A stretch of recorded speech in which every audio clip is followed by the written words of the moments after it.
Okay, so let's sort of generalize the idea of going from tensors into numbers or scalars. And we started with little dx's, and we looked at how they transform via dxa by dxb, dxb. So in coordinates b and versus coordinates a, this is the transformation rule, right? We've seen examples of this. So we could think of this as dxa by d lambda, and therefore we see that we have an object like this that is in some coordinates, and in other coordinates xa looks like this via this transformation rule. So we can say, you know, there's an AA object. It's in general, it's a tensor.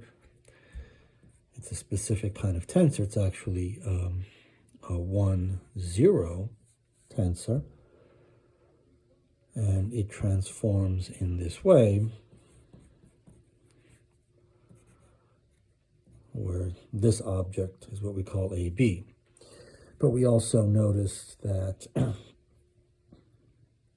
right, the basis vectors dxa, there was another way of thinking of basis vectors as d by dxa, and this is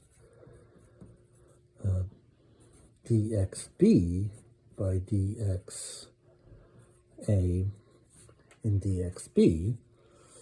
And so it looks like this kind of basis transforms in a way that's sort of the inverse of this. And we can think of this kind of object as some function, right? We take the derivative of the function with respect to some coordinate. That's a kind of great component of a gradient. And so we see that we have a kind of object that we can indicate as BA, and it transforms in the opposite way compared to this kind of object, BB, and so we call this tensor a 0-1 tensor, and well, these are really called vectors and one forms, but more generally it's a 1-0 tensor or a 0-1 tensor, and they're sort of complementary in the sense that AA, BA gives us a number. Right? We can sort of see that we have dxa by dxb, dxb by dxa, a, b, bb, and so this is the thing that produces a number. It's an object like this, and an object that's not quite like that, but has a lower index. Those two things are needed to produce a number. It's kind of the general scalar product, but the point is that we really don't have two objects that are exactly the same. Another way of seeing this is when we did GAB, DXA, DXB, right? That's a scalar. That's a number. That's the invariant interval. But there's an operation here. And so this is not a dx a dxb, right? There's no summation there. In fact, we have to operate on this piece to get what we would call a dxb, and those two things, like these, have the property that we sum over the b. and so this produces an invariant. And so more generally, what we are aiming for is objects that have additional indices. So say DEF, so this is a tensor. So this is a tensor, a 2-1 tensor. And so how does that transform?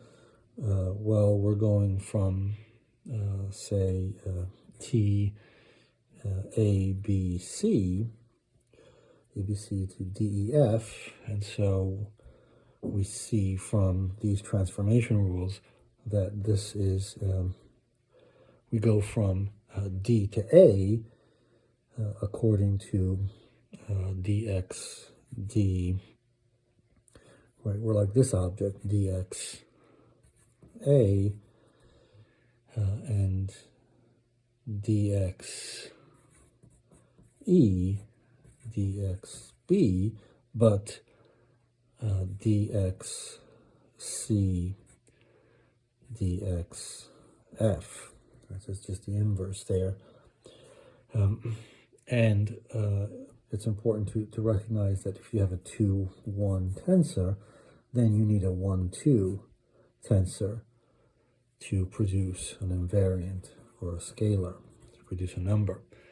All right, so in other words, T, D, E, F requires a T, F, D, E kind of object to sum over, and this gives us a scalar, a number, or an invariant.